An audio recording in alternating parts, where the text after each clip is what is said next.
Welcome to Takeaways, Life Lessons Learned.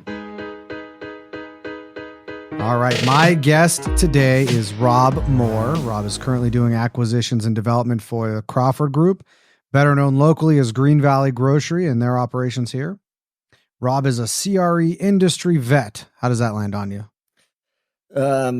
Vet, I think, is the operative word.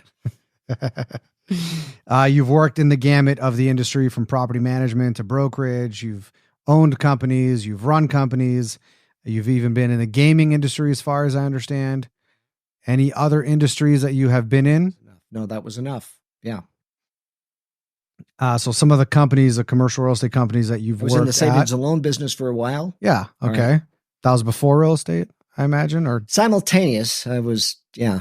It was, as a result, my father had started a savings and loan with Harley Harmon, who's been around forever. And, he died suddenly. And, even though I was extremely unqualified and not prepared for it, they had me take his position on the board. And this was during just prior to the savings and loan debacle in the late 80s. And my board members was Jerry Herbst and Al Benedict and Jimmy Cashman. And I was way into the deep end of the pool. And I thought it was so flattering that they would want to make me chairman of the board. But in reality, the boat was going south and they needed somebody as a figurehead. And it all came out great. You know, it was fine. We didn't do anything wrong, but I had to sit through an 8-hour deposition that was unpleasant, but again, it came out fine. So it sounds like we're going to hear some stories today. A few. All right. So back to some of the companies that you've been at or worked at, Realty Holdings Group, R.L. Moore and Associates, Burnham Real Estate, which eventually sold to Cushman and Wakefield. You've done a few stints, Gatsky Commercial, Sun Commercial, Ferris Lee Investments. You're a past chairman of the Lead Institute for Real Estate Studies, a past president of IREM, which is International Real Estate Management Association. You're on the board of trustees, or were you on the board of trustees for Springs Preserve? Was. The formation of it. The formation. I know that Rotary has played a big role in your life. And these are just a few of your extracurriculars because there's more. I have the distinction of being the only third generation president of the oldest Rotary Club. Wow. My grandfather was a president. And my father was a president. And that was a story in itself, but I have great memories there also. Well, we'll hear about your dad and your grandfather today. In 1987, you were the CPM of the year for IREM. Let's bring that into context. 1987, Barbara Holland was a CPM. I was a CPM, and that might have been it. So she was already, last year. So the pickings were slim, right? But they did give me that award, as undeserving as it sounds to me now, but that is true. A CPM is a certified property manager, and it's a property management designation. You go through coursework and experience, I imagine, and you get this designation. Yeah, it was, and truly an accomplishment to get through it. It was 4 different classes, and at that time they sent you to a city and what have you.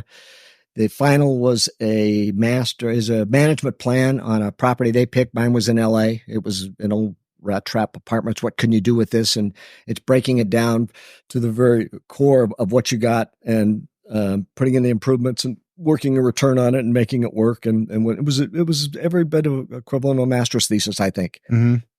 And so at the time I was very proud of that.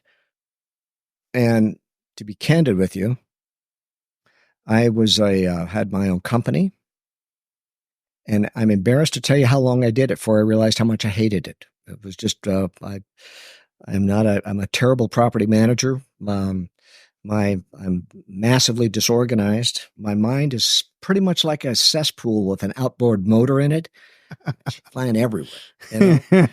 And Lisa would be the first one to, confirm that. All right. And that's probably the foundation of why one of our relationship was so good.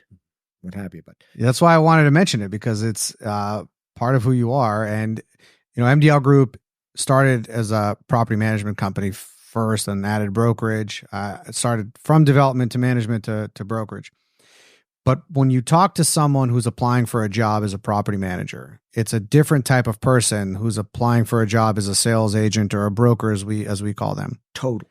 Yeah, and you lean more to the brokerage side, obviously. So, and a huge accomplishment then to have. But it took me too long to get my arms around that, and it was Realty Holdings and my friend Keith Bassett who gently pointed that out to me. And they acquired my company and said, we're taking you out of property management. And I said, why would you? But he was absolutely correct, and made me a broker.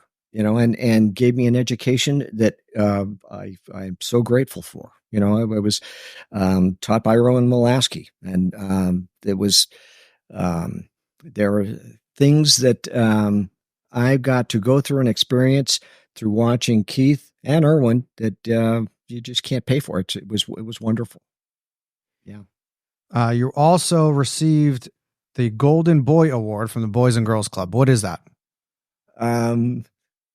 I was involved in the Boys and Girls Club ever since early 1980s.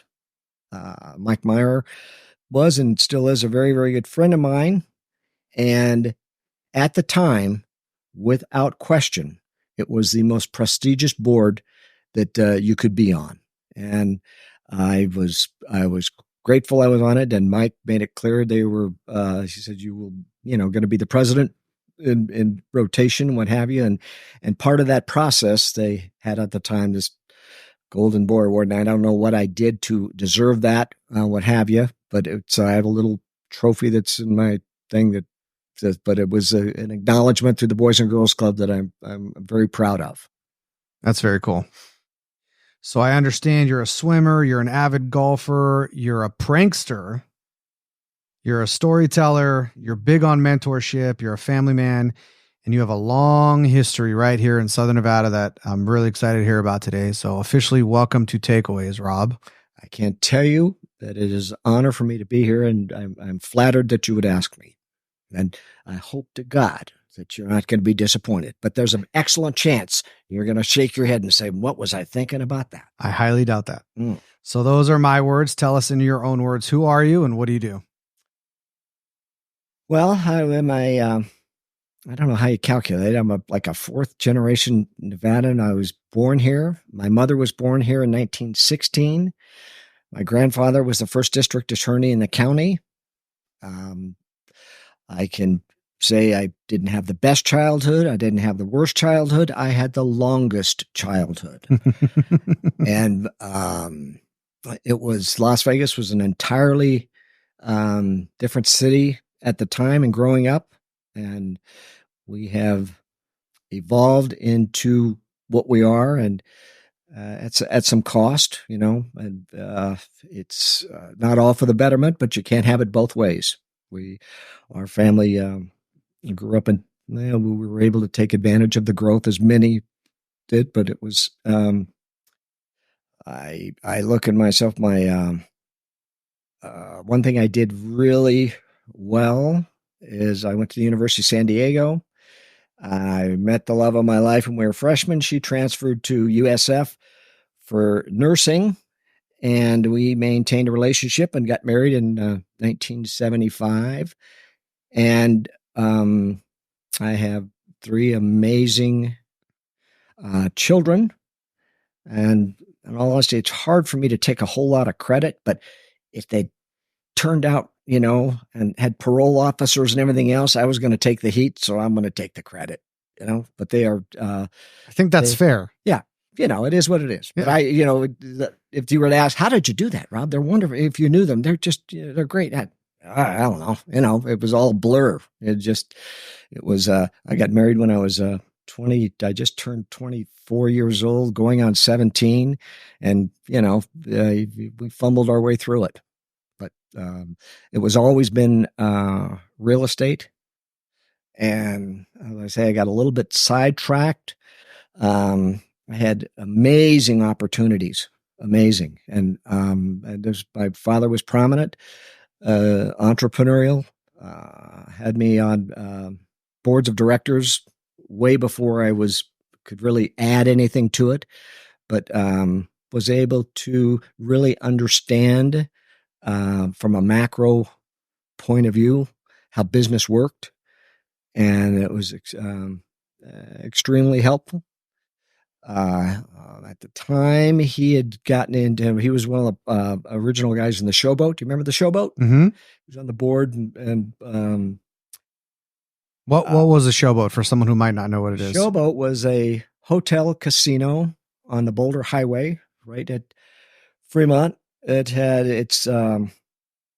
had a few rooms in the very, very beginning, and my dad had a couple points in the El Cortez, and he kind of parlayed this into the Showboat. And their board meetings consisted of how much money they were going to have to come up with to keep the doors open. And somebody came up with the idea of putting in a bowling alley, and it was 12 lanes. And by the time when it was all said and done, they had over 100 lanes. They had operation in Atlantic City. It was a public company, and it fell by the wayside as Las Vegas grew, and it wasn't made for Las Vegas after that, but it was extremely successful. I remember bowling there quite a few times in my youth. Yeah, and at the time, he got himself into a not a very great deal, in fact, a very bad deal of the Hotel Nevada downtown. And this was when interest rates were 18, 19%. And he told me that we were doing this, and he asked me to get involved in it. I had no gaming background. I want nothing to do with this.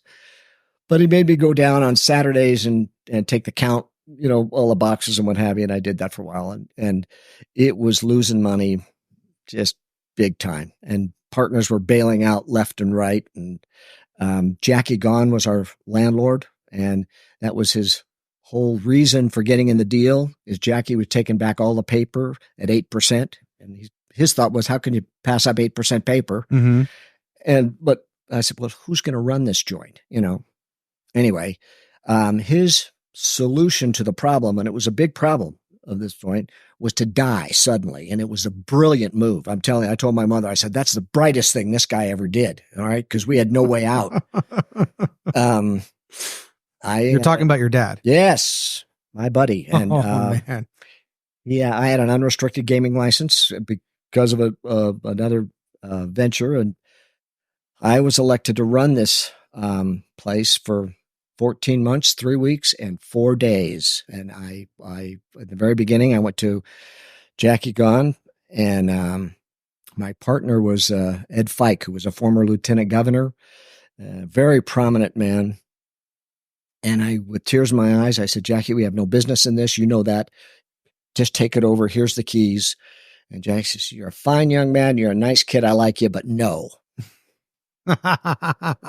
And we finally got out of it. It was extremely expensive and what have you. But again, it gave me. How old are you at this point? Oh gosh, I was about 33, 34. Yeah. Yeah. And I have a deep respect for those pioneers in the gaming business who are successful, because a lot of people want to get in it, and as you could, it's just not an easy business. And just my father once described it.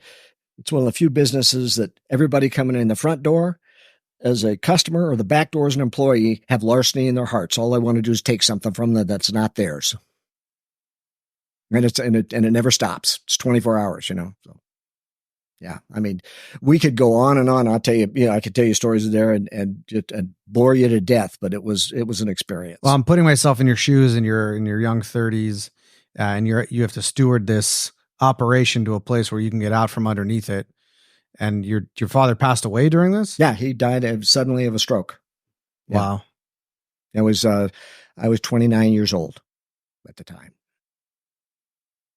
You were telling us. I asked, "Who are you? What do you do?" You're telling us about your wife, your kids. You've got some grandkids. I I do. understand. Tell me about them. I have 5 grandchildren. My oldest, my son is in Reno, but my 2 daughters are here. And I have a grandson who's a freshman at Gorman. And I will say, as I've always had an admiration for you and of your faith. You practice it. You're reared in the community, and that doesn't go unnoticed. And a little bit on the same way as you are a Jewish man, I'm a Catholic man, and some of that I've kind of roll my eyes with. I say, yeah, but I'm recovering.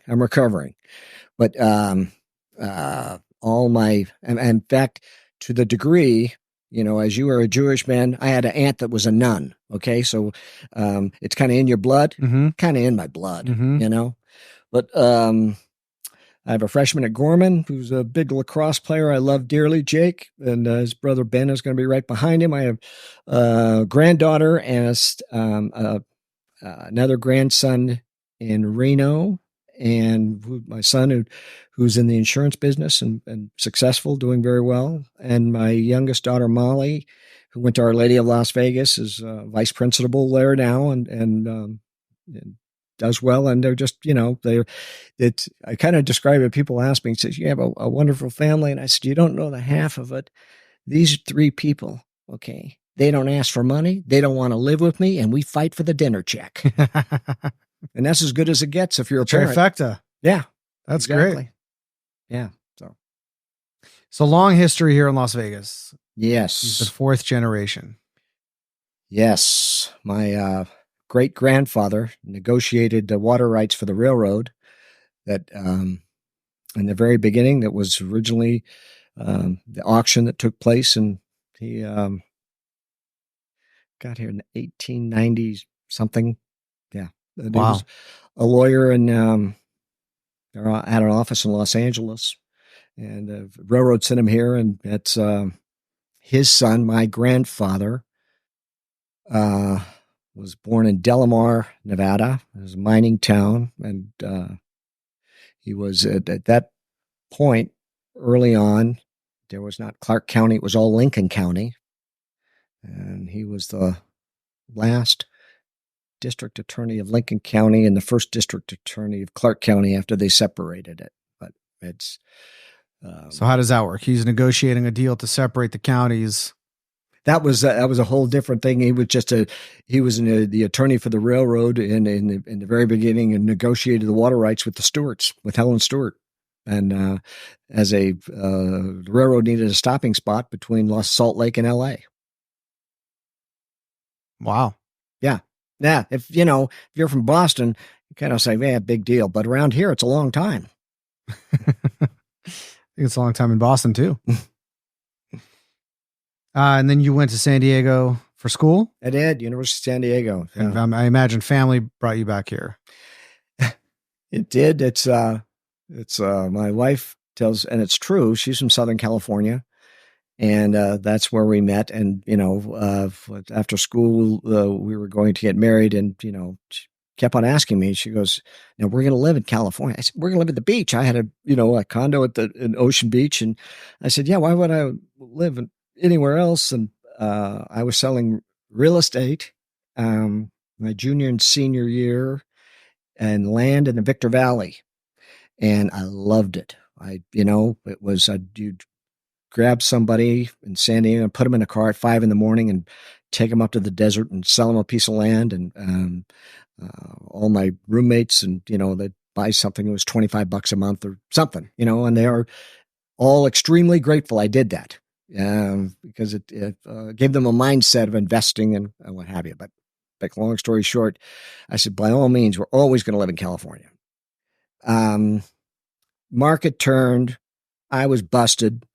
Not a big, I'm not going to, I was unemployed and maybe unemployable. Don't know. But, my father always wanted me to come back and work with him, and he offered me a job, and I said yes. And that was the conversation I had to have then with my future wife that, we survived it. Let's just say that, and with no regrets. Yeah. And so that the market turning is what brought you back to Vegas, Yeah. basically. Yeah.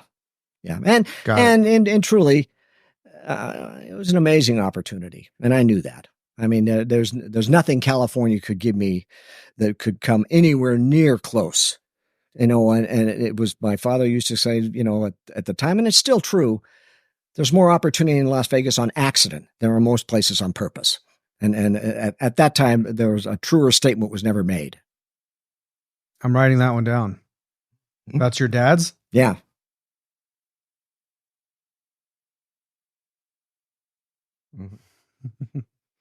That's true. Yeah. I mean, I'm also born here. Mm-hmm. And it makes me chuckle when people who are not born here will say something to me to the effect of, well, you've got all the connections and all the advantage because you're born here. I never saw Vegas as a place where you have connections and opportunity because you're born here. It's just a place that people are easily accessible. And if you're a good person, you're welcomed into the various communities, business communities, whatever, and opportunities just within our DNA. People come here to make opportunity, to create, to seize opportunity. It's easy for me to say because I was born here. How do you feel about that? It was a little bit of it. What you're saying is absolutely true. All right. But in the era that I started in, this, what were we? I want to say when I got married, my wife says this all the time. I think we're 250,000, 300,000 people. All right. And, it was a small town, and it was, who you knew was a real big part of it, and without question, you could come here and not know a soul and find opportunity and do very, very well. But, I had without question, an advantage, and, probably didn't realize what a tremendous advantage it was at the time. But, I was rubbing elbows with, we, all the politicians, governors, senators, on a first name basis. And it was a different time. Does that make sense? It makes absolute sense. Okay. Yeah. I want to ask, how you even got into real estate to begin with. Before I do that, I want to ask you the question I ask everybody, which is, what's been the single most influential thing or event in your life that has shaped you the most? You know what? It sounds a little bit hokey, but it really is true. It's probably, my dear sweet wife. I mean, she is, not, she's extremely bright. She was a neonatal nurse, what have you. Her passion in life now is helping young moms with breastfeeding, and she's a lactation consultant and has the highest international designation, and doctors call her for advice and what have you. But she was a, very stabling factor in the very beginning. She came from a big family herself in Southern California. I absolutely adored her father. He was traveled constantly, but, he was nothing like my father. My dear old dad, I can say this is not a secret, was hard drinking, whore chasing, and he was a family guy who truly had values that I'd never really seen before, and it was, he meant everything to me. So it was, if I had to say, that was really the cornerstone of how I was able to evolve and become a man. That, Wow. Yeah. And you guys it sounds like you had a long distance relationship for a period. We did. That was, I was in San Diego, and my real focus was beer drinking and skirt chasing. But on Fridays, PSA Airlines that came Southwest had a flight to San Francisco that was $29. And I'd show up on a regular basis. And, my sister lived in San Francisco, and, but it survived. A lot of people never thought it was. But when I met my wife, I knew I, didn't want to run off and get married. That would not good, but there wasn't Too a young. doubt in my mind. This was the girl. This was the one. Got this one. Yeah. So you knew right away. Yeah, I knew right away. Yep. How did you know right away? Basically, she was extremely attractive, what have you, but is her family. I got to know her family and what have you, and how she was raised and her values. Mhm. And I said, this is somebody that I would want have children with. Yeah. And it sounds like it worked out since 1975. Yeah. Yeah. Congratulations. Yeah. But, if you've been married a long time, it's, and you survive a whole lot. Yeah. And we did. Yeah. That was, So I always assumed you got into real estate here. No, I got into real estate in San Diego. In San Diego. How did you get in? Why did you get in? Why real estate? A friend of mine turned me on to it, and it was a very young company at the time. And there was extremely a lot of stories of land in Apple Valley and what have you, and none of them were good stories. There was a lot of people taking advantage of, and it was big developers taking down and putting an extremely forceful sales force together and selling this off and leaving the area and what have you. But this was a true brokerage. It was run by all young guys, and I learned how to sell. And I had a deep respect, and I learned that being a salesman is not a bad thing. And there is a science to it, and there is definitely some dignity that, and it taught me a lot.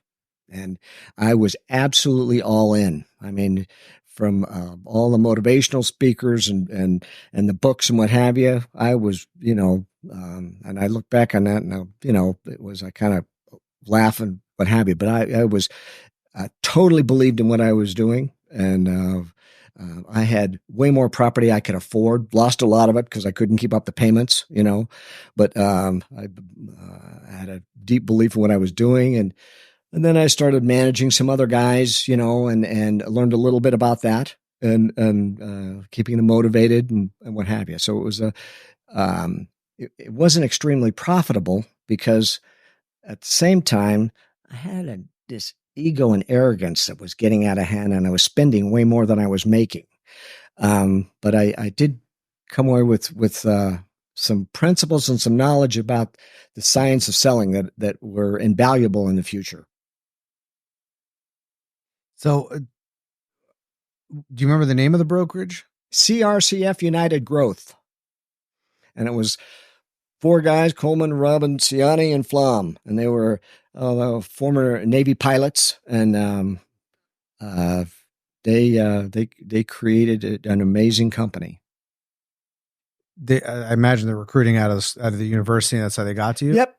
Yeah. And it was just, friends, take your friend up to the valley and sell him a piece of property. And, anybody who walked, wiggled, squawked, or squirmed, man, if I get them in my car, they were going. And the training, what was the training like? The training it's really the setting a foundation of having a mindset of investing and being able to, at a young age, set something aside for the future. And arguably, you'd be hard pressed to find something better than land, generally speaking. And it was taking a fraternity brother or somebody, a young person, and you're starting very early in the morning with their mindset is, Rob, I'm doing this because you're my friend, all right? But I am not buying anything. I said, I understand that, and I think my closing ratio was 90%, and it was a little lot here, what have you. But guys I still talk to, my roommates in college, they said that was. Where did you guys get the inventory? Through a brokerage. We had one guy who was head of listings, and he called all these people who owned all this land and got And a so list. you're like a buyer's agent? It was mainly a buyer's agent, yes. After, at the end, I was working on the listing side, but that was a real privilege, because it was only, I think, a couple other people, and at the time there was probably, we probably had 75 or 80 sales guys, and All commission? all commission, all commission. Yeah, that was, and it was a big thing is to have the approval of my father, and he was extremely skeptical. And so I came to Las Vegas and came the other way, and he met all the guys, and he says, "No, this is, it's a brokerage. If you were working for a developer, I would have a problem with that because they're setting value, and that has nothing. A lot of times has nothing to do with market." And but this is, truly a willing buyer and a willing seller, and So Kevin Higgins and I recorded a podcast, and he would share the story of when he got into commercial real estate, and his father didn't think that this was a real job and had him set up an interview with Langley for the FBI. And over time, obviously, Kevin proved that it is in fact a real career. So I imagine you're having a similar conversation with your father. Well, I'm so glad you brought that up, because Kevin and I got started about the same time. All right. And Kevin went to the institutional side. All right. And was very successful, obviously is, and was, as far as I'm concerned, forever. All right. I thought it was important, and I have my own company, what have you. That's not the best idea I ever had. All right. And as you know, if you're going to be in the industry, you're going to specialize, and you better be educated and what have you. And then we did anything we could to keep groceries on the table, an industrial deal, an office deal, whatever it was. And it was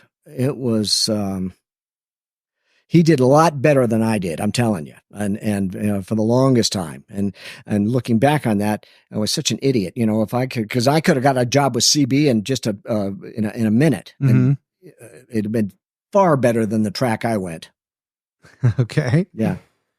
Interesting. So you got exposed to this brokerage in San Diego. You got into real estate, market turned things around for you. You came back to Vegas. Correct. And began to do some developing. We teamed up with some guy, built some apartments, industrial park, and got to begin to understand a little bit about the development world.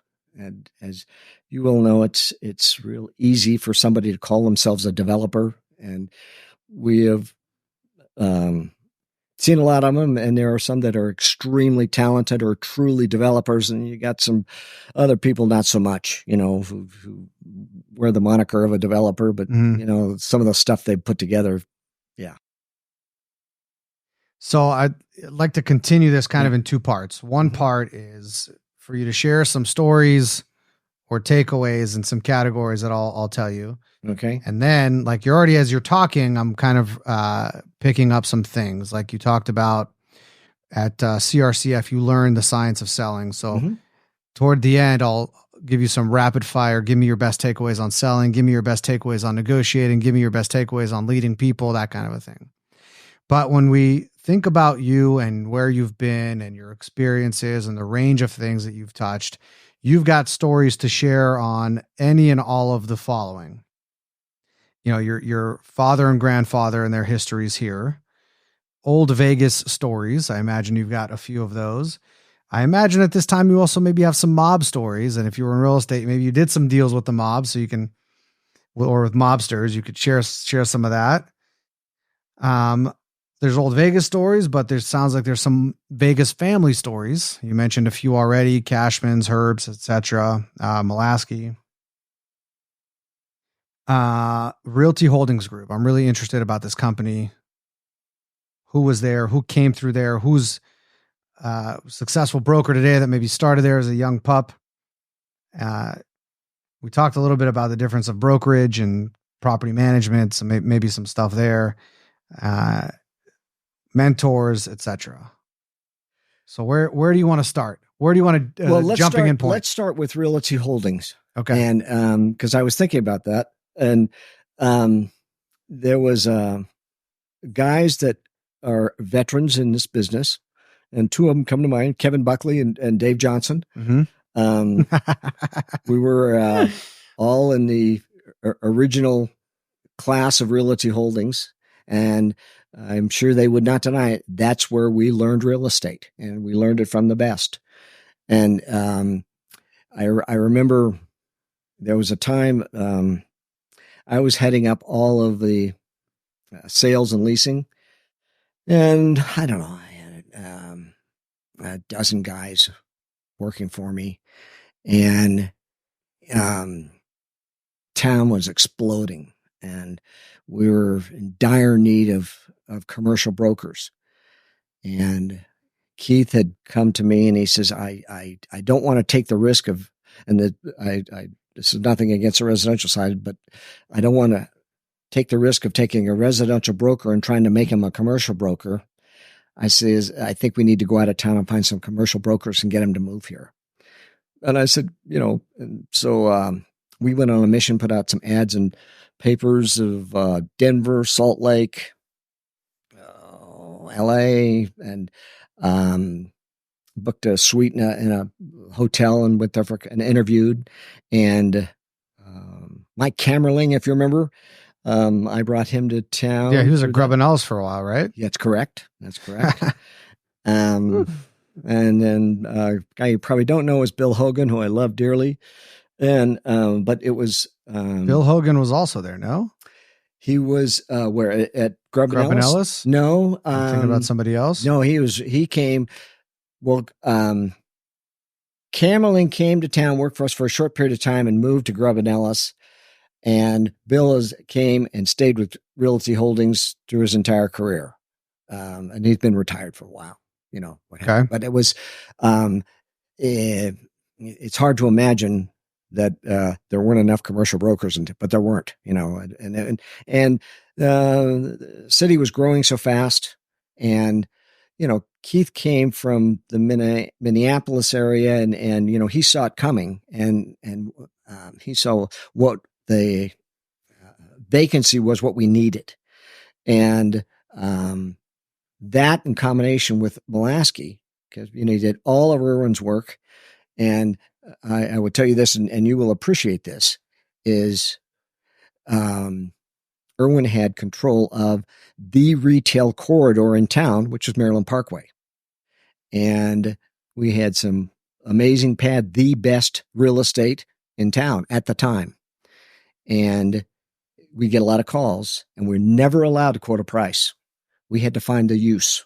What do they want it for? Mm-hmm.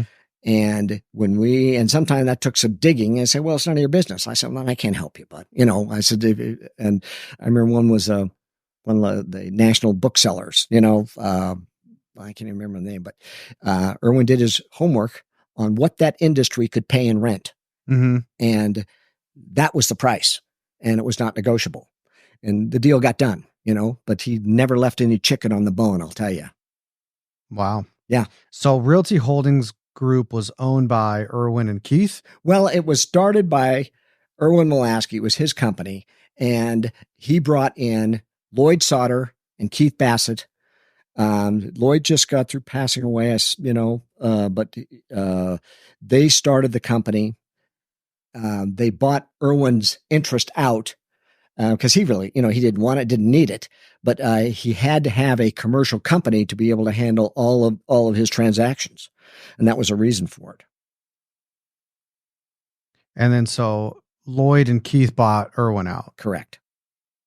And then come all these guys, Kevin Buckley and Dave Johnson and Rob Moore. Yep. And if my memory was better, I'd spout on some more, but that's incredible. Yeah. Then it was a lot of fun. And you talk about a prankster. I couldn't carry Keith Bassett's water. I'm telling you. I mean, a lot of people really didn't understand the severity of it. All right. Is this man would rather pull a prank on somebody than close $1 billion deal, and there was one that it was, we had a CFO, who was from North Dakota, Need I say more? Okay. Wonderful guy. Ken Empter. Wonderful. And Keith had got a new car. It was a Cadillac. And Ken had bought Keith's car. And this is at the time Valley Bank building downtown. That's where we were. And we're sitting around, and Keith loved to have these conversations and meetings after 5:00. And I'm sitting, and he calls me, and we're talking, and he's looking at his desk, and he realizes he has an extra set of keys to his old car, and he says, well, come on.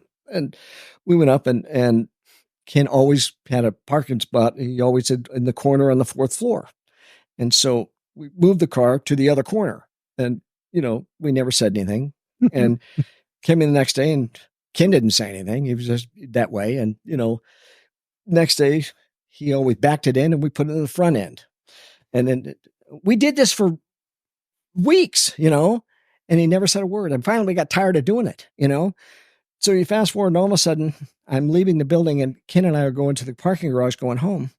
And he gets in the elevator, and he pushes all the buttons. I go, what are you doing? He goes, yeah, don't worry about it. Nothing, And he gets out, and the doors open. He's looking around. What are you doing? He goes, don't worry.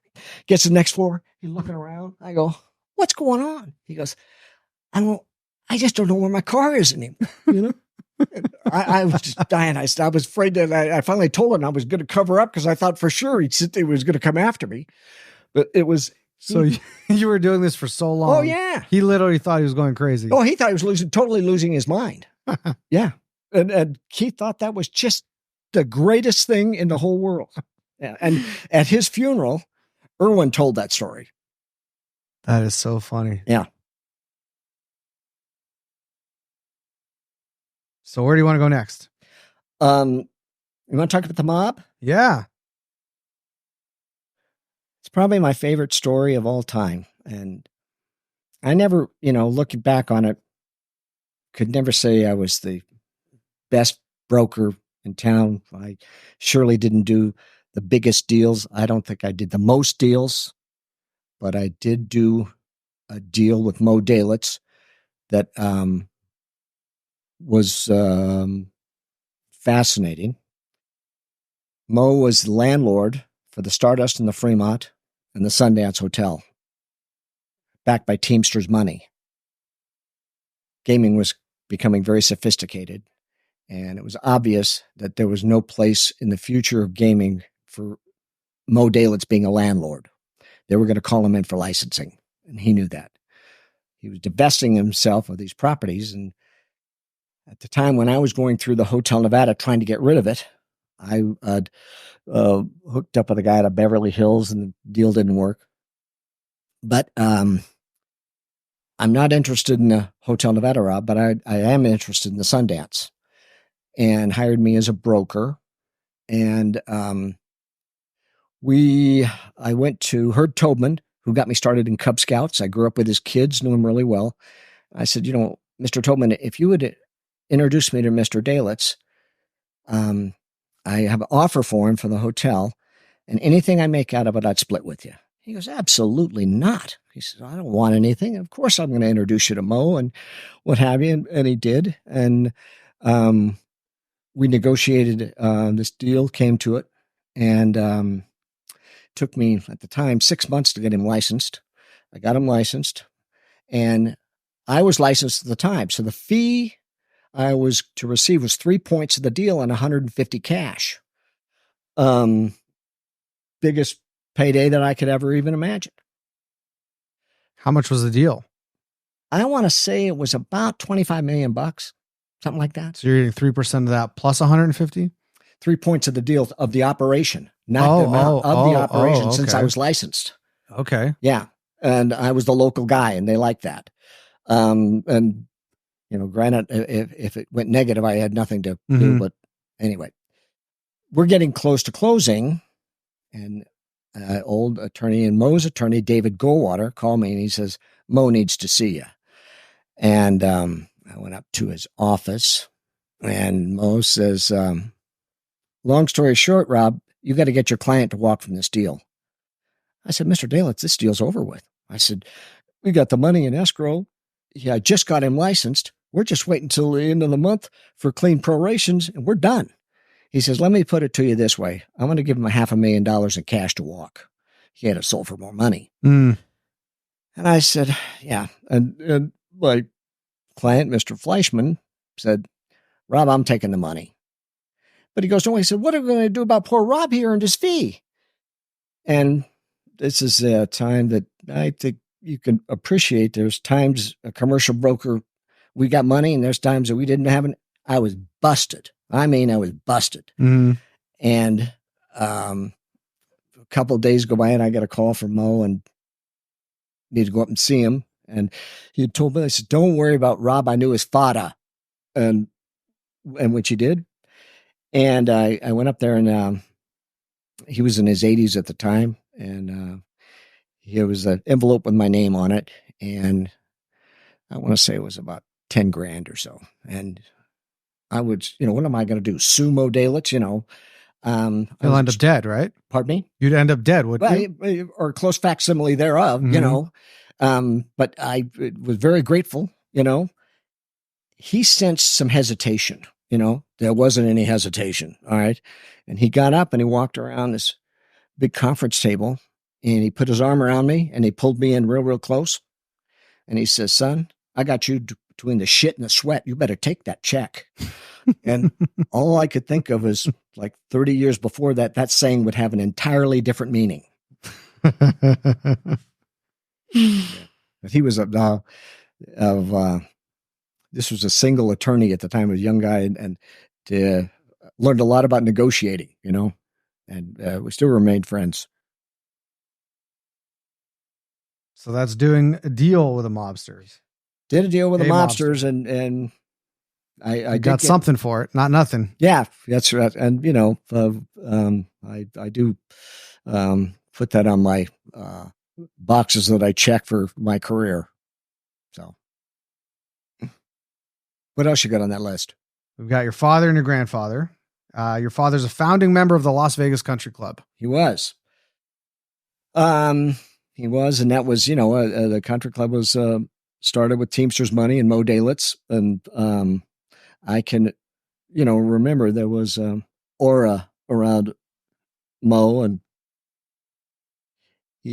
my father took me aside. He says, you're going to hear a lot of stories about him, but he said, don't ever be afraid of him. He said, he's the one guy in this town, he'll tell you the truth, and there is a business that he's in that we're not affiliated with. And, but there also is a side that we are. And he says, I'd rather do a deal with him than some of these other, other people, what have you. And he was, I thought he was wonderful. I liked him. Yeah. Mo. Yeah. Mo. What does that mean when your dad said he's honest? He'll tell you the truth. All right. Mm-hmm. And okay, that doesn't necessarily mean he's honest, but he'll tell you the truth. Well, yeah, I mean, their stick was, they just went a little off the top that the government was going to get. Mm-hmm. All right. And they knew they had the golden goose, and they wouldn't let anybody screw with the golden goose. And the relationship they had with Ralph Lamb and the sheriff at the time, mm-hmm. It was wonderful. Everybody knew where they stood. And the petty crime was, you didn't get a second chance with petty crime. They couldn't stand for purse snatchers, and, that always would bring a bad name to the city. And they did everything they could to make sure that didn't happen. And they were very good at it. And it was, it was a safer place. But I always marveled at the relationship that they had with Metro as an organization, and which was very small at the time. Because, again, all I wanted was just a little bit off the top. Yeah.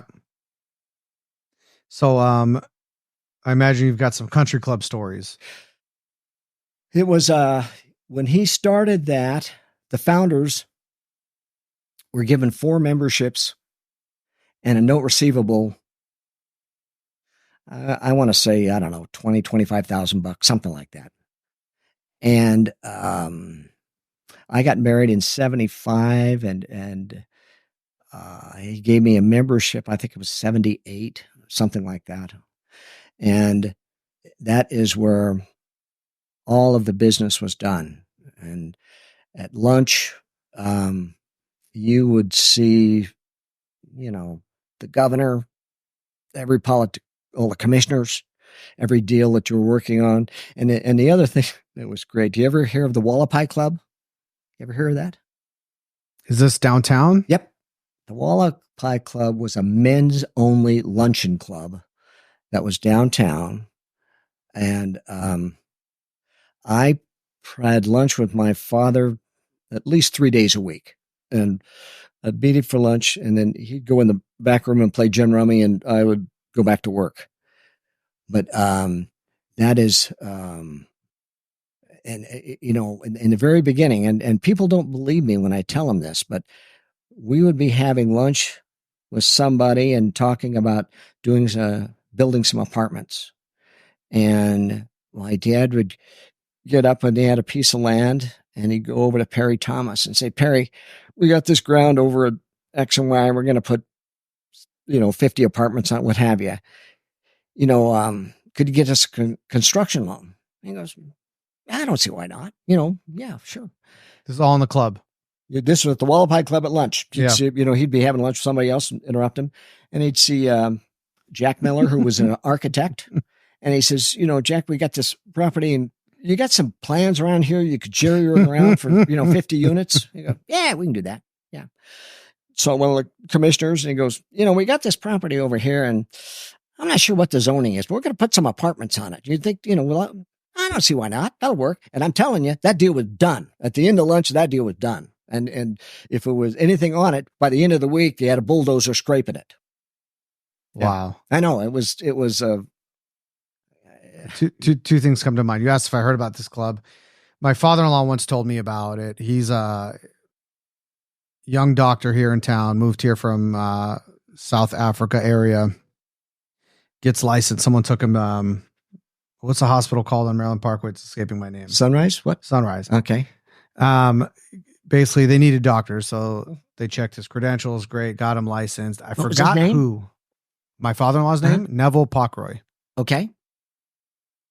I forgot who he told me, but somebody took him there. He didn't call it the Wallapai Club. He called it like the men's club downtown.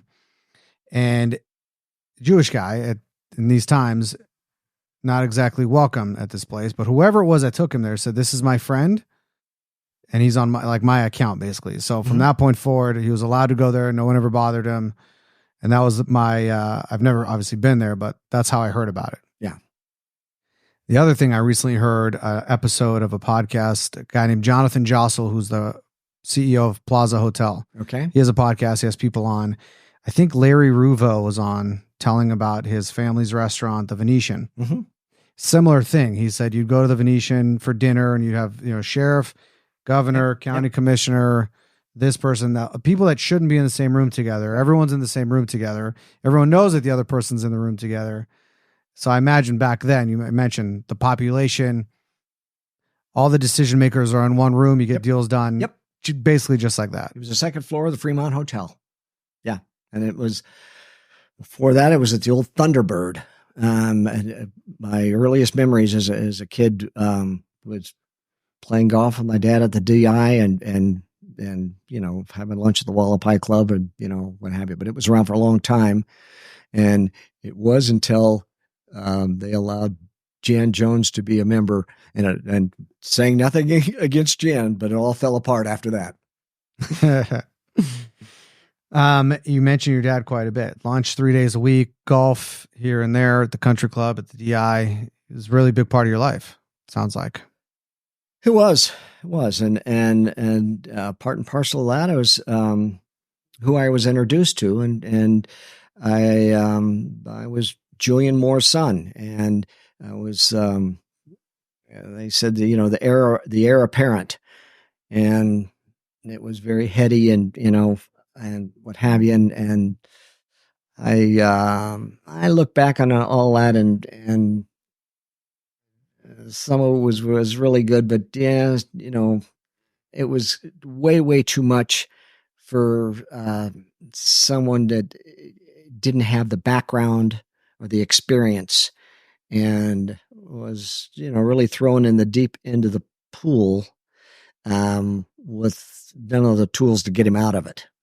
So it was interesting. It was different, but it was frightening in a lot of ways. Yeah, I mean, especially hearing the resume of Mr. Ventura, and my background was entirely different than his. I mean, he worked very, very hard and accomplished much, all entirely on his own, what have you, which I have deep respect and admiration for, and mine wasn't like that. How would you describe yours in contrast? Is every opportunity it was given to me, and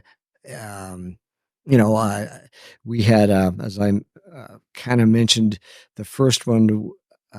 He was a partner in a bowling alley at Charleston, Decatur, West Hill Lanes, and he put me on that board of directors. And it was a great business. I think that's where I got a gaming license. We had at the time like 39 machines, which required us to have an unrestricted license, and I got licensed, and it was profitable. And we had a partner in Chicago, and I remember that industry, it was struggling, and it was really had a lot of applicants who wanted to be the manager, and it was either they were big bowlers or they had an MBA and they didn't have any idea about the bowling business.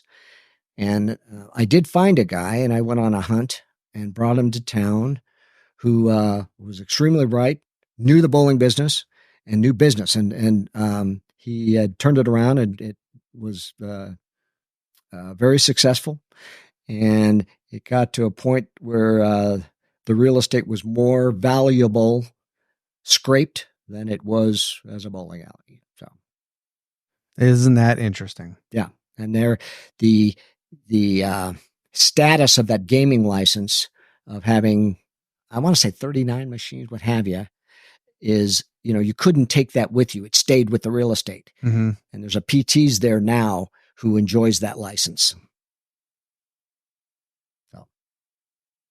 So as a broker, you talked about today, someone gets into this industry and the advice is you have to specialize in a product type, be it industrial, office, retail, land, multifamily, gaming. You really have done it all, it sounds like. Had to, it was so small, and any opportunity that came along, you had to jump on it. So, and Lisa and I, we have laughed about this, but at a point, I specialized in retail. I could have picked industrial, it didn't make a whole lot of difference to me. Mm-hmm. And you look at those guys, and God bless them, man, what have you. But their careers are a hell of a lot better than the guys in the retail business. Today. It wasn't always, was it? It wasn't always like that. No, you're right. That's correct. So we mentioned Lisa by first name a couple times. Yes. So we're talking about Lisa Brady, who's on the episode before this one. Mm-hmm. You tell me, who is Lisa Brady? Lisa worked at Realty Holdings as a administrative assistant. And one of the brokers who answered to me was Bob Hart. And Bob was getting into the banking business. And Bob took me aside and he said, "This is the one you want. I'm telling you." And I had no reason to question him. And I said, "Yes." And we went to lunch she would tell you the restaurant was Cosimmel's. It was on part of Howard Hughes chain of restaurant. Anyway, she was an administrative assistant, and the qualities I saw in the beginning,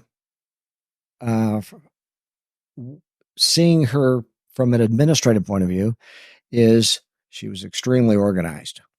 And I so admire that in people, is something I don't have. And Keith Bassett was meticulously organized, and to a fault.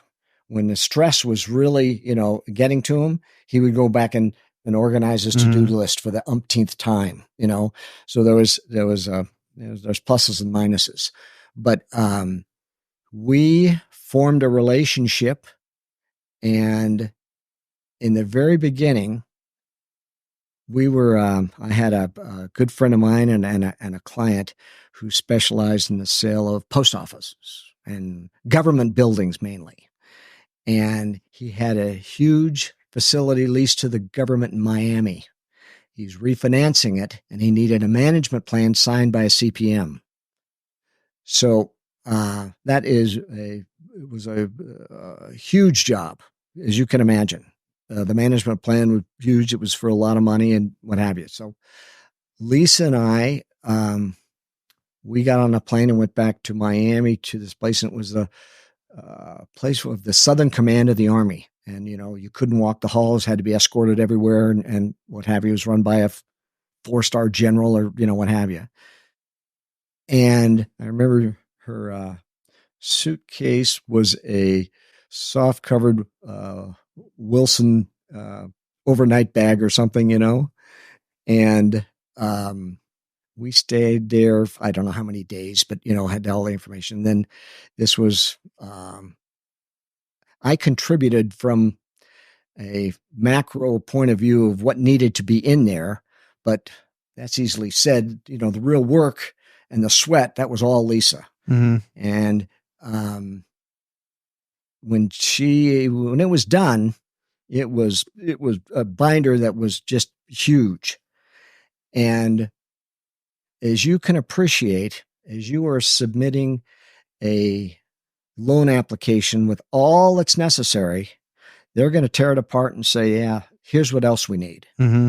And it was the only time I've ever seen they'd ask for nothing else, which was, wow. Yeah. Yeah. I mean, it was that inclusive, and it was the plane ride back that we had a very intimate, transparent conversation that we would work together. And what we promised each other is we'd never let our ego make a decision. And we never did. I mean, and it was, we look back on that, and it was, I'm a morning person. She's a night person. And she would work till wee hours of the morning, leave me notes at the time, an email, what have you. I'd be up at 5:00 reviewing them and hit the ground running, as soon as I could. And it was just the two of us. Michael, her significant other, was is in the business of coffee cups, T-shirts, what have you, logos, and like promotional apparel kind of stuff. Thank you. Yeah. And so we had a logo designed for us, and it was R.L. Warren Associates, and it was mainly just the two of us. After a while, we had a couple of salespeople. Matt Nelson worked for us. There's a name. Yep. I love him. And we put our logo on everything. I had custom shirts with the logo here, and someone looking and goes, "What is that?" "Oh, it's our corporate logo." Guy who owns a company, he's nuts about that. Makes us put our license plate frames had the logo on it. What is that? And we truly, I mean, if anybody knew that it was just a couple people, there was a lot of deals we wouldn't have got. Mm-hmm. With the perception of how can you handle this, what we did. And we did a lot of deals. They were small deals, if Kevin might have done as many, and his were a lot bigger than ours because we had to, we did it all, but we did a lot of deals. Yeah. And it was amazing because we were really forced to look at our strengths and weaknesses and get very transparent about it. And it's hard to sit there and tell someone who is a peer and say, "Oh, by the way, I'm really crappy at the following," and it matched up of where we had all the bases covered.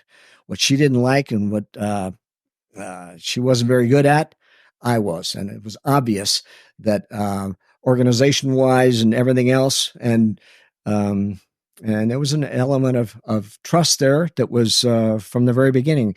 And I remember somebody had told me, if you own a company, and somebody else is doing the books, you never, the bank statement that comes is unopened. You look at the bank statement.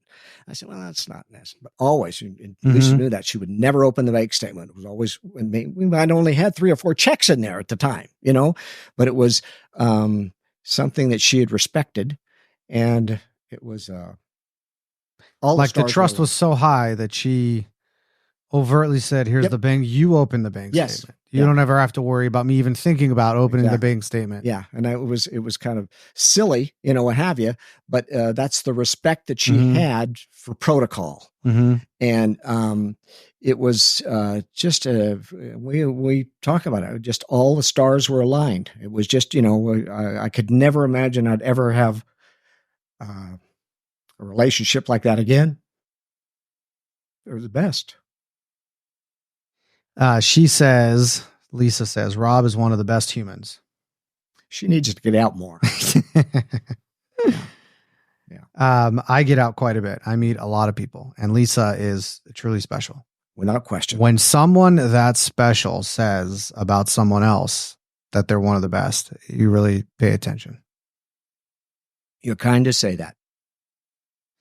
She also tells this great story about, I think you guys were, I might have the company or the sequencing wrong, but you guys are maybe at R.L. Moore and Associates, and she's saying we should join this other company or sell to this, or no, it was a step before that. It was, you guys, I think, were at Realty Holdings Group, and she said we should start our own company, and you wanted nothing to do with that. And she pushed and pushed and pushed, and you're like, I know what that is. I want nothing to do with it. And finally you came around and said to her, fine, if we're going to do this, back to your relationship is, transparent and candid, you're going to do everything. If it doesn't work, we'll learn a lot. Or no, if it works, I will never take the credit away from you. And if it doesn't work, we will have learned a good lesson. And I love telling that story, and I'm a little bit pissed off that you told it, because what have you, it is very, very true. And, I told her, I said, anybody you hire, if they don't work out, you got to fire them. And, and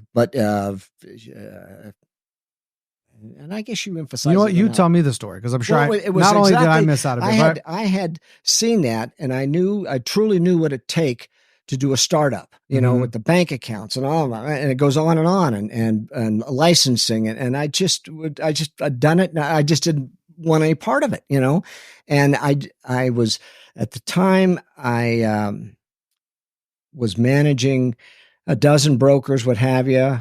I said, and I don't want to do that. I just want to go back to, and do some deals, and the two of us can do it.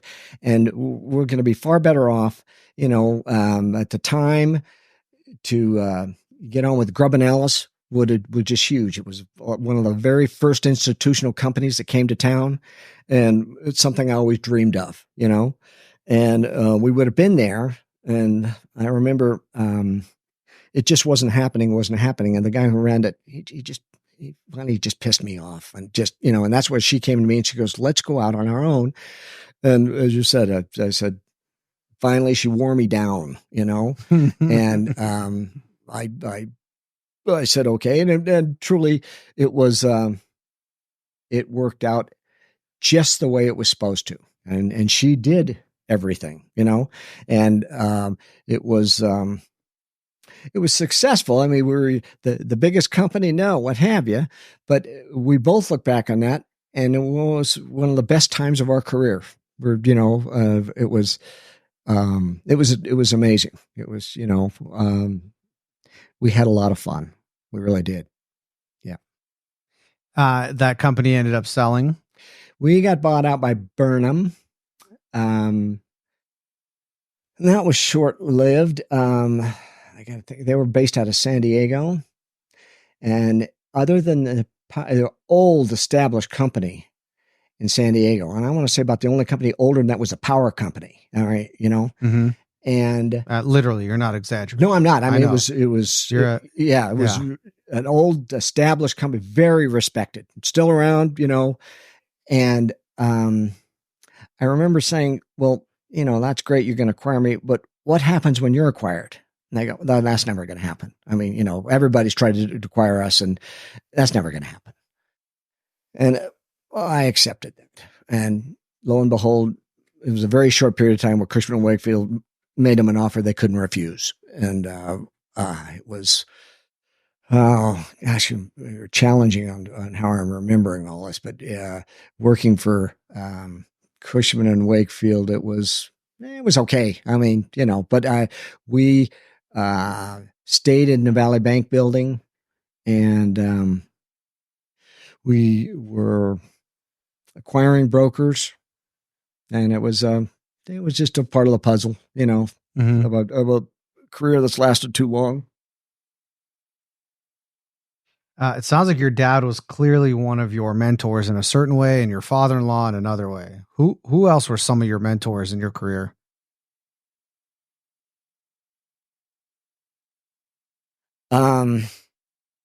J.A. Taberti. J.A. was in our Rotary Club. And it's funny. His oldest son, Tito, I don't know, 6 years younger than he is. And we were both at a funeral yesterday of Tom Keating, an old time dentist. And I'm in their third generation of Keatings. The grandfather was my dentist. Tom, who just died, was my dentist. Now his son, Tommy, is my dentist. But before they had a nice funeral of a Irish family, a burial, and then a wake. And it was all day. And there was some time lapse in there. And I stopped with my wife at Starbucks, and Tito and his wife, Sandy, were right behind us. And we decided not to go to the burial, but we sat and chatted for a couple hours, and did nothing but told old stories of Las Vegas, and reminded me of some things, and I reminded him of some things. And, he told me a story about he gave me a haircut when I was about 7 years old. I had 4 older sisters, and they just thought that was the funniest thing in the whole world. But it was, it's his father. I when asked about, I always felt like referred to him as the finest Christian man I knew. And he was amazing. And when I was president of the Rotary Club, I had a tendency every now and then to cross the line in some kind of gag. And he'd be walking out and he'd catch up with me, and he'd put his arm around me and look me dead in the eye. He goes, "That was inappropriate." And I go, "Sorry, Mr. Taberti. Yeah, I'll clean it up next time." Yeah, he was wonderful. And I had the other guy that I can't say it was a mentee of his, what have you, but I had a tremendous respect for, was Perry Thomas. He just, and Jack Sheehan wrote a book on Perry, mm-hmm. and I read it in a weekend. You have it? Got it right here, yeah. Okay, it's Quiet Kingmaker of Las Vegas. Vegas. There you go. Yeah. But I grew up with all of his kids, and it just amazed me. They're so successful in their own right.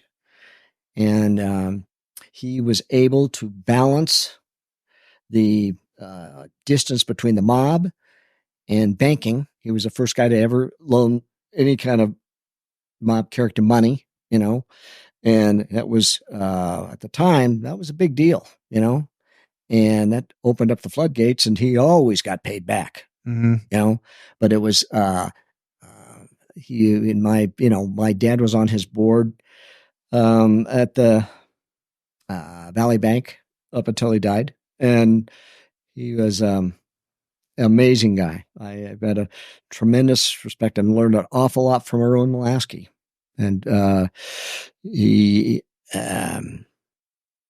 probably one of the most charming people I ever knew. I know my dad died suddenly. It was the first call I got was from Irwin.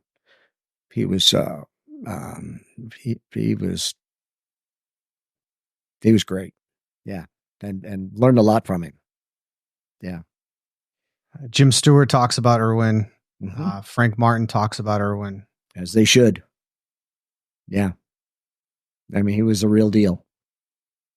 What was so special about him? What made him Irwin Molaski? Well, as I said, he was extremely charming, but he was all business. And when he was approaching a development deal, and at the time, all right, he'd spend 50 grand, all right, on plans, architects, consultants, and he'd walk from it. At the end, he'd walk from it. And that, I just found that amazing. That was a lot of money, what have you. Mm-hmm. But it was the cheapest money that you're ever going to spend rather than the alternative of getting into a bad deal. Mm-hmm. And he flat did his homework. And Keith had two phones. He had a regular phone, and he literally had a red phone, and that was a direct liner. And when that phone rang, the world stopped. It was any deal that we were working on, it stopped. And it's the research that he did was second to none. And he was extremely demanding. And it was, and Keith made sure that he was not disappointed. So Irwin's a real estate developer. Perry Thomas was a banker. What did Jay Tiberti do? He was a contractor, and he was really more retired than in that phase of my career. And, I knew him because his son Ronaldo, I'm 3 weeks older than Ronaldo, and just I've known him all my life. And it was really the interaction that I had with him in Rotary that I really got to see the man that he truly was. Because, we weren't peers, but and there's a couple things that he did, and I don't think I'm speaking out of school, but one thing I really admired is the wealth that he had. His primary concern, he made sure his grandchildren had a college education. And that's what he, focused on. I said, wow, wouldn't that, at the time, I guess, wouldn't that be nice? That's, I didn't have to worry about that, and he was he was family oriented, and just, and it was really, you couldn't find anybody in Clark County say a bad word about him. I mean, it was, and those were the days, your hand was your bond, and, a lot of people kind of raise our eyebrows at that saying, but it was true. If he said that this is what he was going to do, you could go ahead and put it in writing, but that's exactly what he was going to do. Mm-hmm. You've mentioned Rotary quite a bit. What is Rotary? What is Rotary? It's at the time, well, it was the oldest service club in town, might have been in the state at the time. And now there's probably, I quit counting, 6, 7 different Rotary clubs, but they called it the Old Man's Club. And, at the time, the only way that I got in is, through my father. They wouldn't have given me a second look. It was to be a member at the time. It was a big deal. Now, and this was everybody represented their industry. So ideally, they strayed from this. You'd have one attorney, one banker, one doctor, what have you. And it was all of the movers and shakers, at the time. And these guys would get together.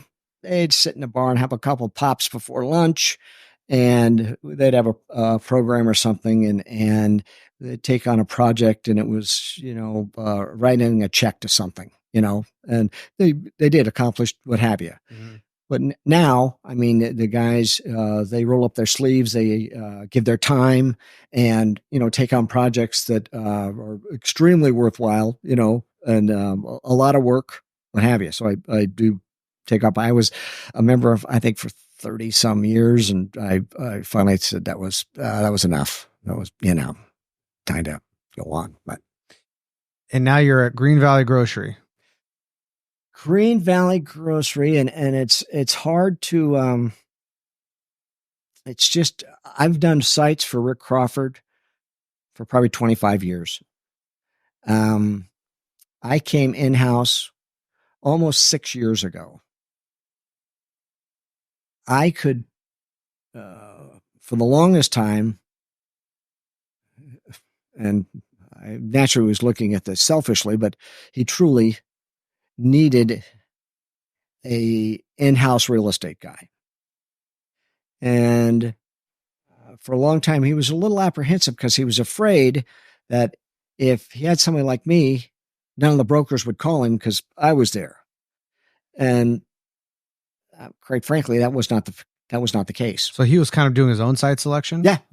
Yeah. Well, he would call me periodically and say, I'm looking at this site, call the guy, call the owner and see if we can make a deal. And okay. Whatever. So I did sites for him, what have you, but not on an exclusive. So that's basis. him, like as an operator saying, I want to be on that corner, but he doesn't have the time or the bandwidth or the patience maybe to reach out. You do, because that's what you do. And yep. So he'd feed you sites to go and research and kind of bring back to him. But then I imagine others would call him saying, hey, this might be a good site for Rick. Exactly. And he was afraid of that pipeline drying up. Exactly. Okay. Really, the exact opposite, really. And I now they know that there's a real estate guy on the other end. So if someone sends it to you, they're going to get paid. Well, I knew every broker in town and what have you. And the word got out that I was in-house, what have you. And I could deal with Rob, we can do a deal, and because I was taking in fairness, let me put a plan together and show Rick, the areas that I want to focus on and the corners that I think are good. And when I never got to that, I was immediately buried. And on the other side, did all the development as best I could. I had an architect that I worked with that turned out great. He had a contractor, Keith Hafen, who still does a lot of deals, who's old school. And, he was wonderful. I mean, I could have just been raped, what have you, but I was very fortunate. And, finally, and this is a very good story that, I get to enjoy, but, the second generation took over from Rick, his son, David, who was the president of the company. And I had pretty much a unsigned letter of understanding with David, and we would have breakfast 4 times, once a quarter, and I'd look at each other in the eye and say, "Are we good? Yeah, we're good." So about 3 years ago or so, we had breakfast, and towards the end, he goes, "Oh, by the way," he goes, "We have hired a guy who is going to be vice president of real estate strategies." I said, "Great." I said, "Who is he? I'm sure I know him." Go, "No, you don't know him." I go, "Well, what company is he coming from? I'm sure I know the company." "No, you don't know the company." I go, "Well, who is this guy?" He goes, "Well, he's the interim director of the Philharmonic." And I look at him and go, "Oh, this is rich. This is, Goes to find out that Jerry Crawford, Rick's wife, is the Philharmonic of Las Vegas. She had worked with Tim Robinson for years on projects. And this is a guy who has a master's degree. He managed Cirque du Soleil. He managed the Blue Man Group, and very bright guy. He comes out. They move him out here from Connecticut, and David and Rick and I, we have breakfast and what have you. But Tim takes me aside and he says, "You need to know something." He said, "I don't know anything about real estate, and I don't know anything about development." And he says, "I'm just going to, kind of keep my mouth shut, and I'll ask you some questions, what have you." And I said, "Well, I can work with that. If you were telling me you knew everything and I know you didn't, we got a problem, Mm-hmm. Without question, was one of the brightest management decisions that I've ever seen anybody make, of taking that risk of somebody with no background at all, but seeing some inherent talent that and trust, and said, what we do is we got a few big words and everything else, but it's not rocket science, And he was a very quick study, and he's very close to being a CCIM now, what have you. And on a very short order, he took me aside and he says, I get you, and you have relationships and I need that. But I don't want you to do anything you don't want to do. All that stuff you give to me, and that was, I love cutting a deal, Mm-hmm. but lease negotiations, man, really, and he took all of that off my shoulders, and I only had to answer to him, Mm-hmm. and I still do. And he is the conduit between, the Crawfords and me and what have you, which is, it's wonderful. And, I'm on the tail end of my career, and everybody said, when are you going to retire? I said, when I'm sick of it, I guess. I don't know. It's, we have a team of, there's 4 people, including me, and they're wonderful people. They just, and they're hardworking, and they're just great to work with. And, I've been able to travel a lot. And I remember right after I came on board, a buddy of mine, he says, there's a condo in Maui's extra bedroom, why don't you go? And I said, well, I don't know, man. This new guy just came on, and I said, Tim, I got an opportunity. He says, what are you, stupid? He says, yes, you got to go. Are you nuts? He said, if I need you, I'll call you, And,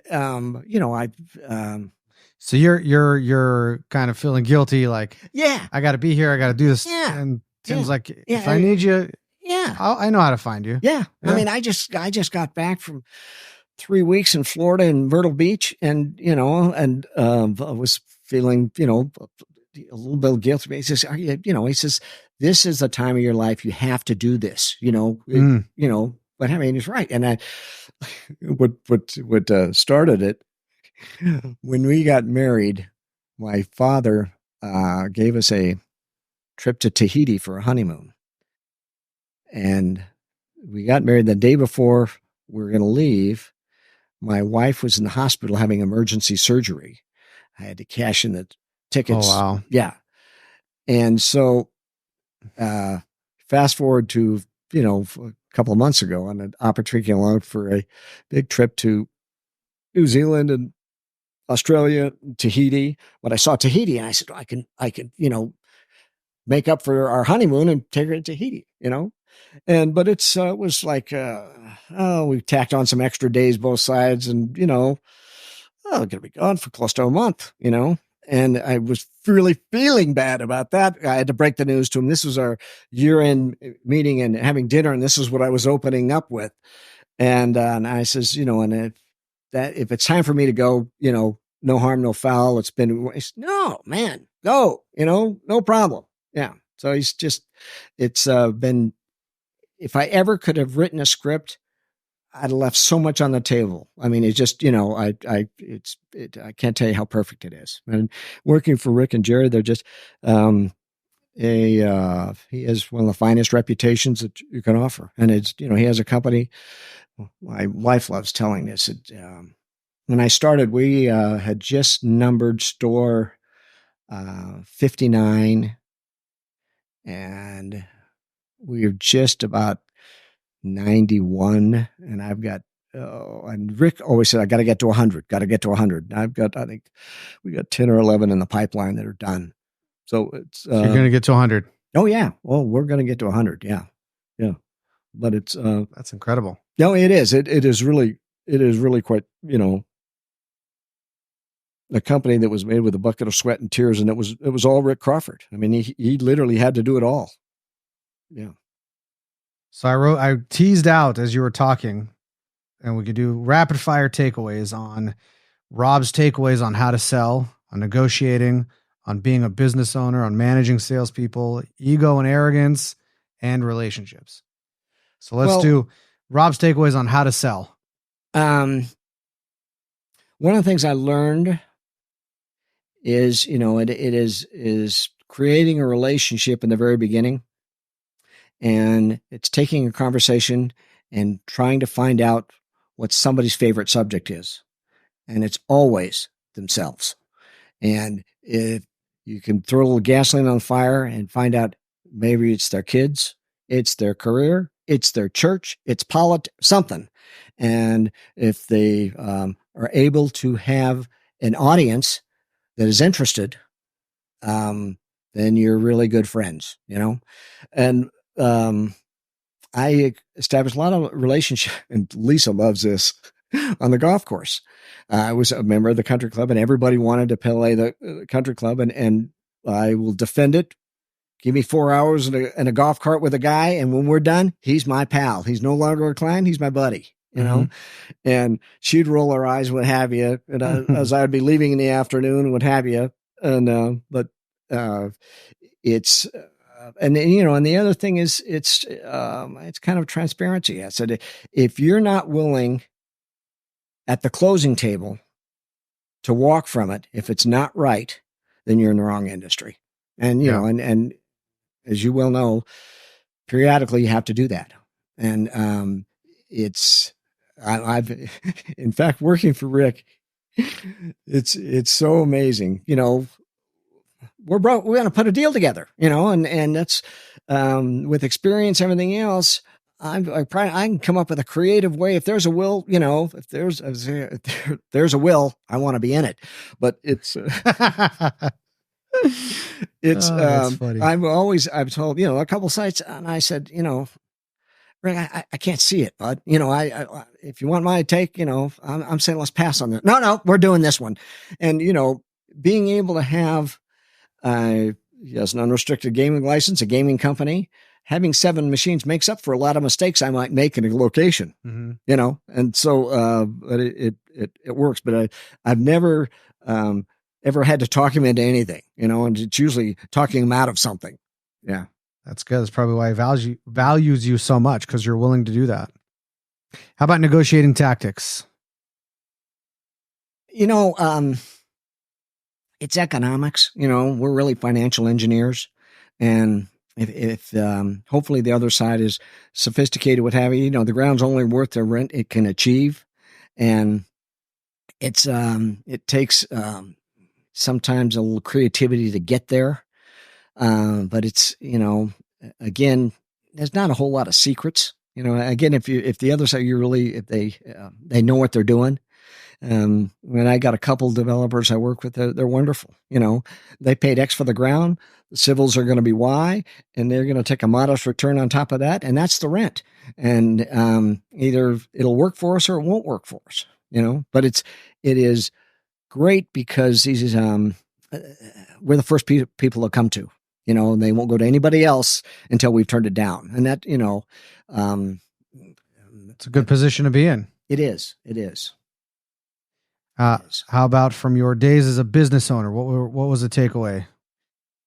In the very beginning, I got it for all the wrong reasons. Of being a business, it's my business and my name's in the door and what have you. And it's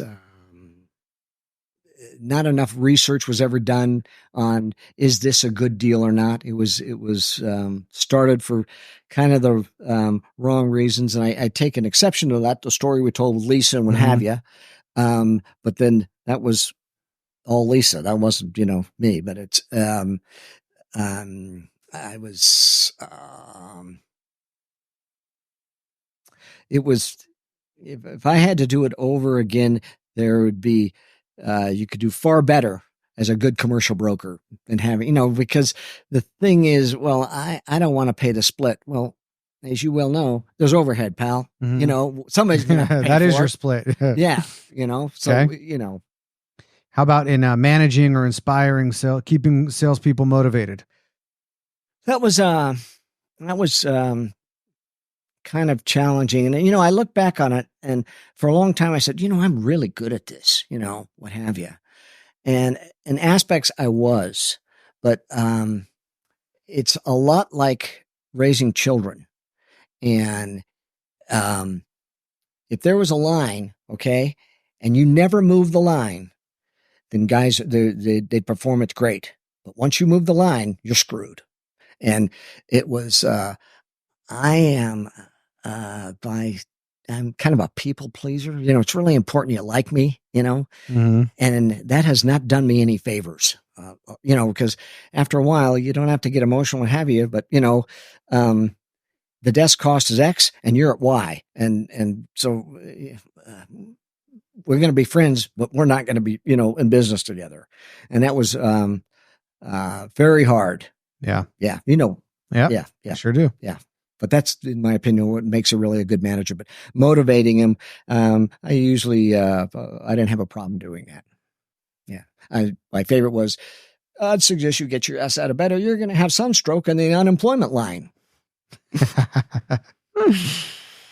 How about ego and arrogance? Takeaways from that. That was, I'm very sensitive to that, looking at young brokers.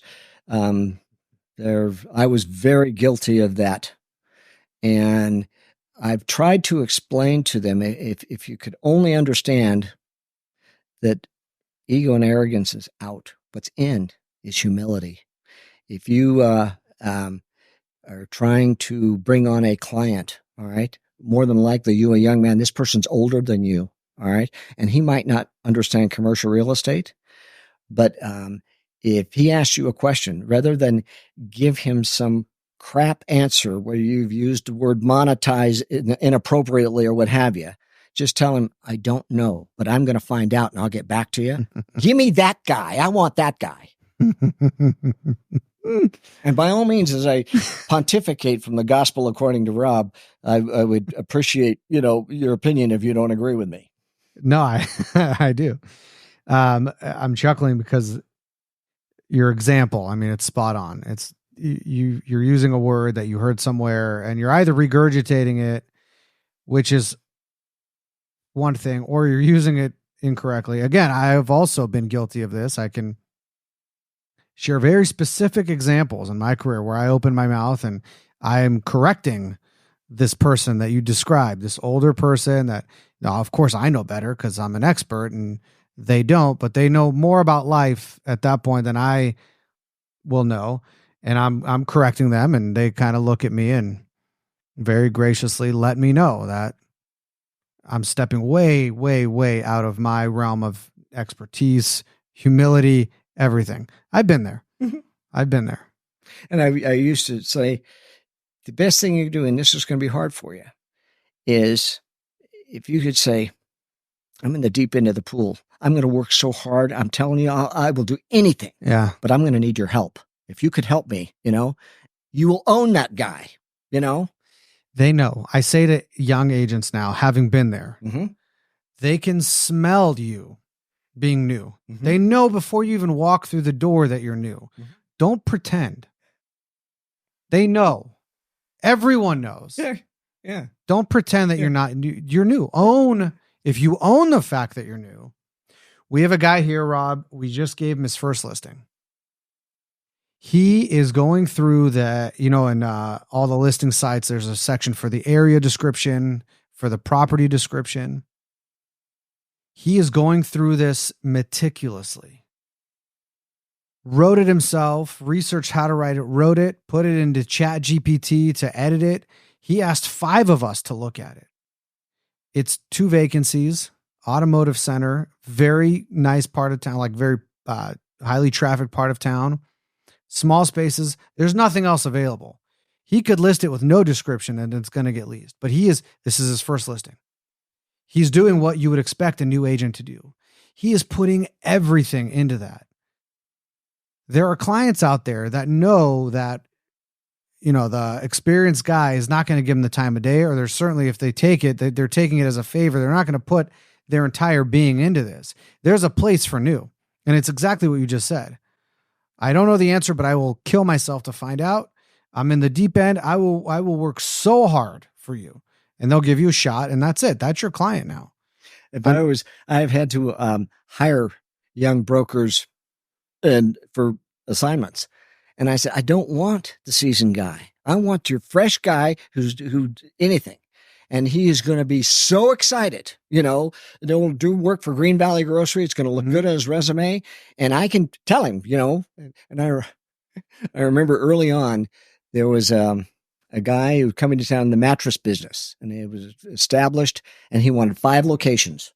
And Lisa and I were one of 3 companies he interviewed, and we got it.